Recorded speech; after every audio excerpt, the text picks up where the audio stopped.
all of that, when the terrorists complete what the killings, from that base, they will now send some dispatch. So you get, they'll send dispatch. Those ones will now arrive later, hours when the terrorists are gone. This is how most of the way they are doing. And that is why sometimes all these ambushes that they say happens, right? In convoy and all that, this one is different. From the video I saw, so what the Boko Haram did was that this was let's say this is the trenches. They have been there in the middle of nowhere, right? So the Boko Haram came from everywhere like this. As they are shooting from here, hundreds of them coming from here, let me put the camera away like this. So as hundreds of them are shooting from here, hundreds are coming from here, hundreds are coming from the front, hundreds are coming from the back. Then they have drones.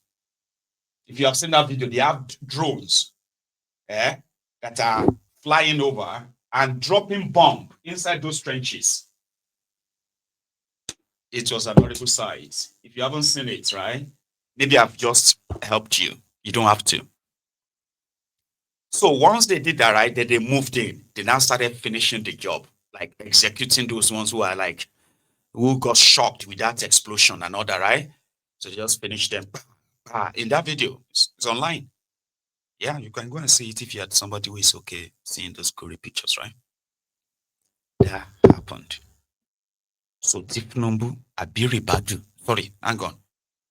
Is it going to be your chief of defense staff? Being a chief of, what's it they call those ones? Chief of army staff.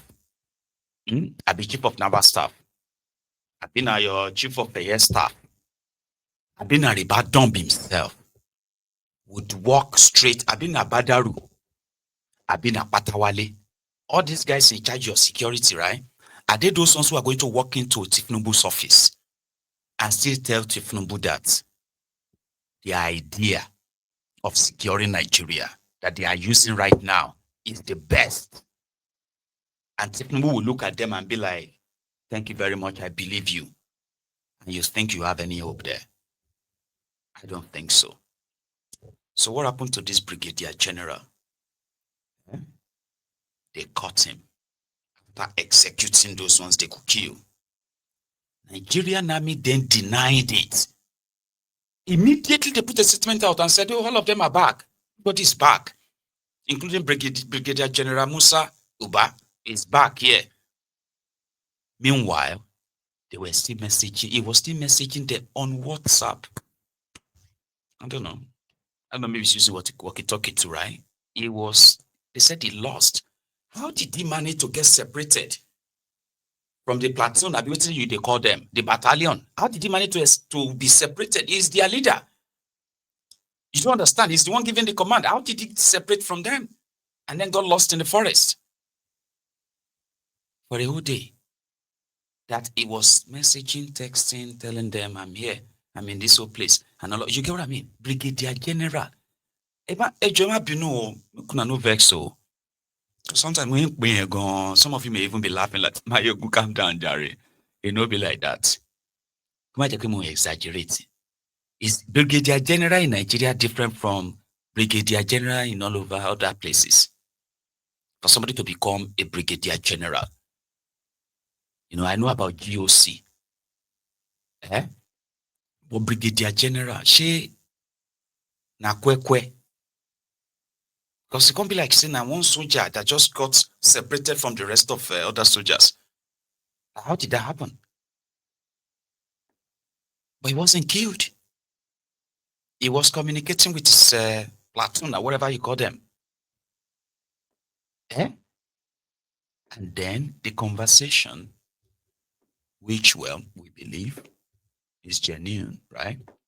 If you look at the texts in the middle, right, that's the screenshot of his messages, right, between himself and one of his subordinates. Thanks a lot. Yes, sir. Are they going to pick me or direct me on where to go?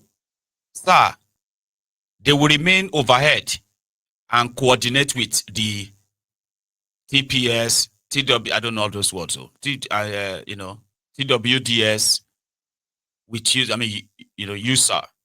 Okay, my battery is 31% now. Yes, I'm at the foot. BU5 once, BU5, oh sorry, boss, once I see AC, I can raise my peak cap. Copy it, sir. Sir, can you hear any AC noise? Overhead you. Yes. Let them over around. They will see me. They never saw him again. They never saw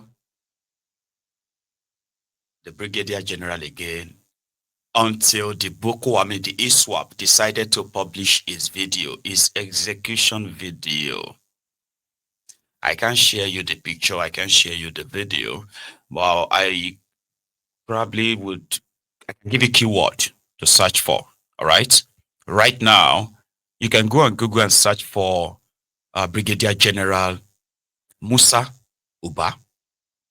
You would have a lot by now. And the height of it will be the video of the Boko Haram taunting Nigeria. They are taunting Nigeria. That's it. You remember that ISWAP brother. You know Boko Haram, you remember how Boko Haram always kind of like make their propaganda video? After the rest of the country is discussing what they just did, right? What they have just done. Oh, they've killed people, they did this or that. Why we are all discussing it like this, right? Boko Haram will just release their perfectly edited propaganda video where Nigerian soldiers should be slaughtered like I can't even say animal. That would be like cruelty to animal. And you can go to jail for that. Yeah. If you kill animal the way these terrorists have killed Nigerian soldiers, for example, right? If you kill animal like that, they will sue you for animal cruelty. You will go to jail. Not to talk of killing a human being like that. That's why they are called terrorists. You don't negotiate with them. Ever. If you have anybody in your country who is advocating for them, who is speaking out for them, you will put them under the radar. If they should, for any reason, be linked to any of these terrorists, they will go down for it and they will go hard. You will go hard on them. That's how to run a country. Not be what you are doing. That the Muslim mullah, they are all over the place. Shameless people. All those leaders, they call themselves, right? All those, so to say, your Satan of Shokoto and the others, right? They are everywhere trying to explain to us that this is people want to cause Muslim and Christians war. And I'm like, they are already killing Muslims and Christians. Isn't that war? Are you not like angry? No? Because they are the terror mouthpiece. They are the terror sponsors hiding behind religion. So when they ask you to defend your religion because of this, they're asking you to defend the terrorist. It's very simple. They shot and killed they slaughtered the man today. They uploaded the video online.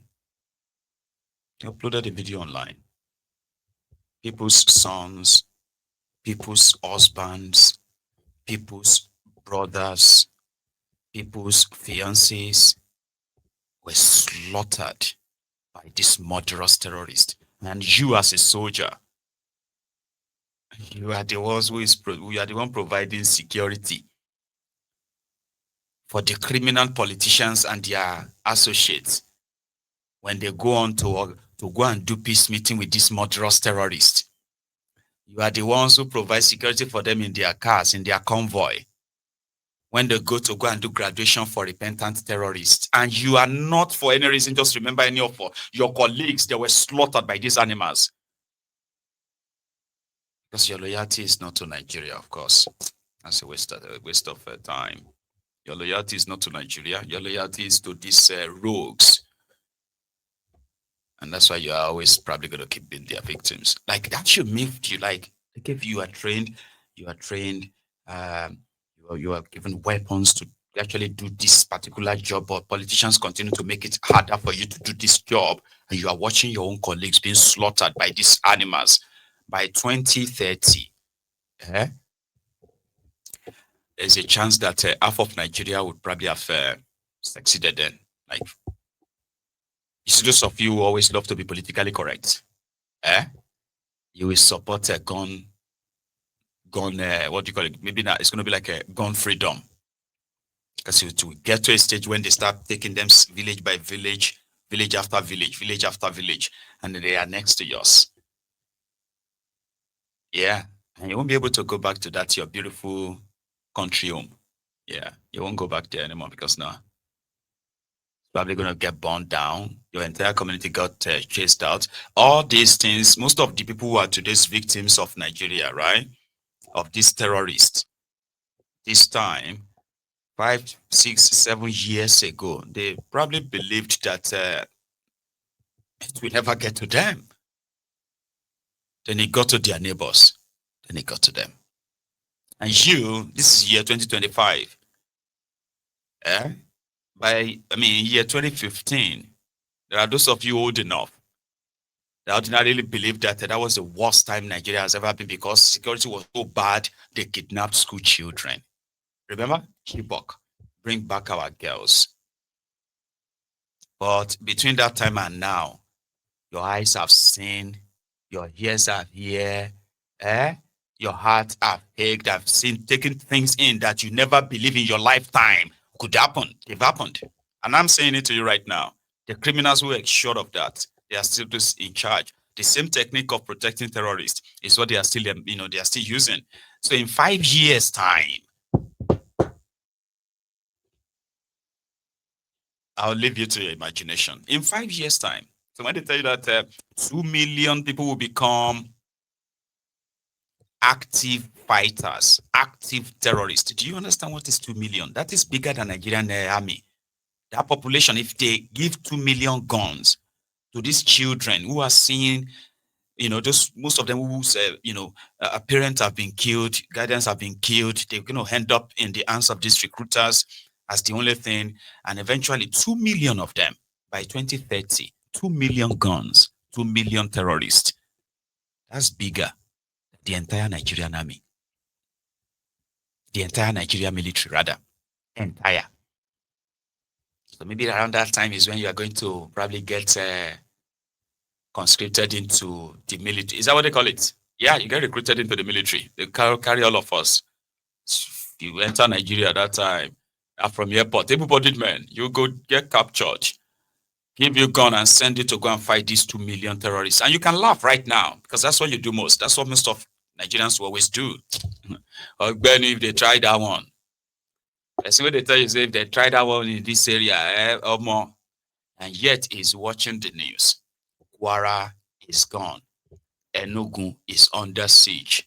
Ebonyi is under siege. Killings left, right, and center from this same murderous Fulani terrorist. Imo is under siege, right? And small. It will just become like, how? I never believed this could, it's going to happen. So that is why when you ask me, what should people do? Just same thing I've always advocated for. When you are done deceiving yourself trying to save this contraption, right? Then you can listen to me to understand the true meaning of this contraption. It was never made for you. It was never made for us. Nigeria was never put in place to work for us.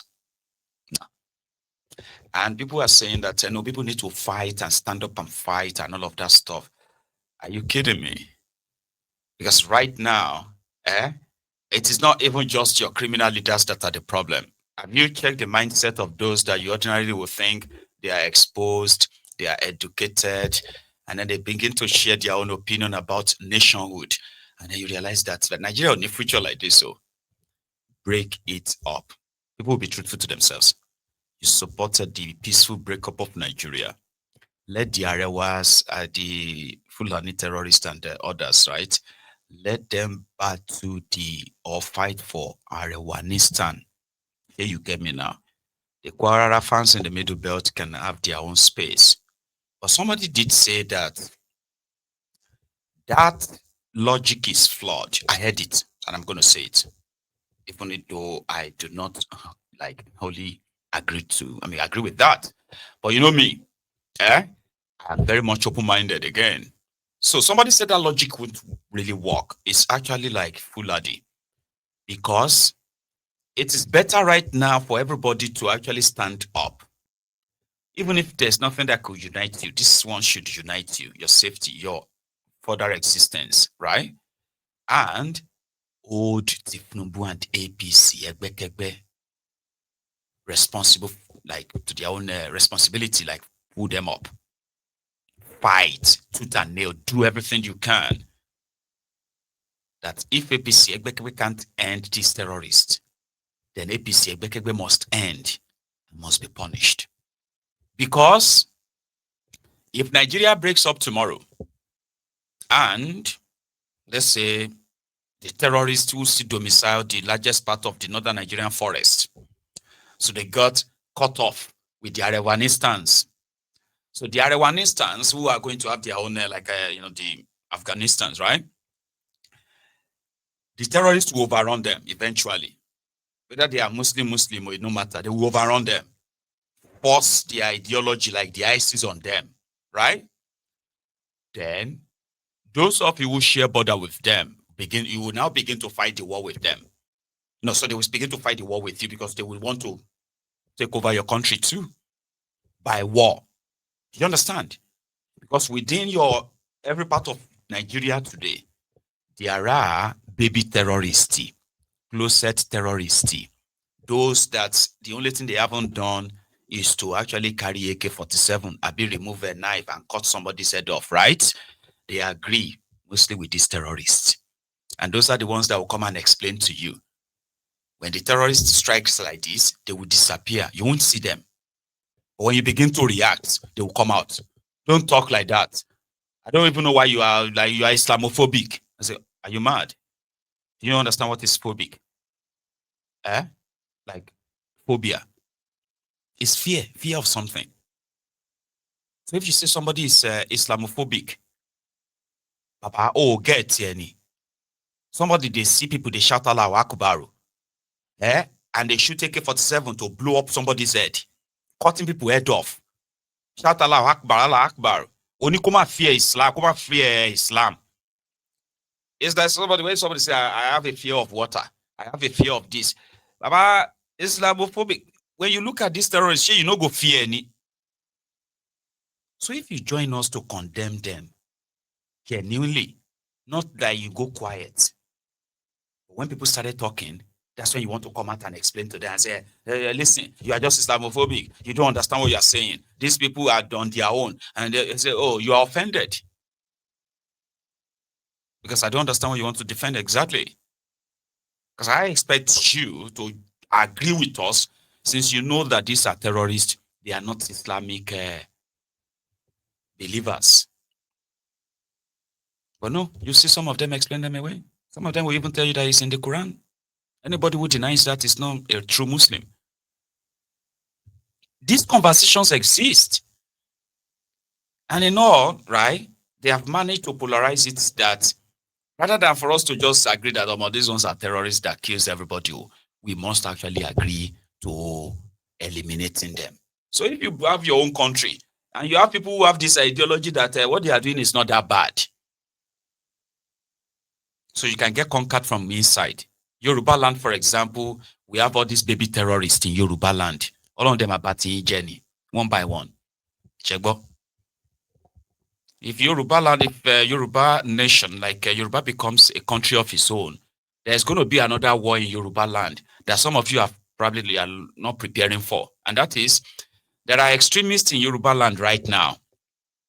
Don't be saying that today, because if they never existed, we will not call them Alakatakiti, Islamic terrorists in Yoruba land, whose ideologies are so similar to all these ancient murderous terrorists. They are pushing them in Yoruba land. Do you understand? Pushing Sharia in Yoruba land. Right? So Yorubas will have to actually deal with them as well before you can have a country. So when these terrorists that you will block to the Arewa are battling with the because they would eventually take over the place. It will be Hausa, Kanuris, and all of them fight themselves out. But these terrorists, these ones, and the 2 million terrorists, you get that? So the idea is that if APC is destroyed, terrorism will be destroyed in Nigeria.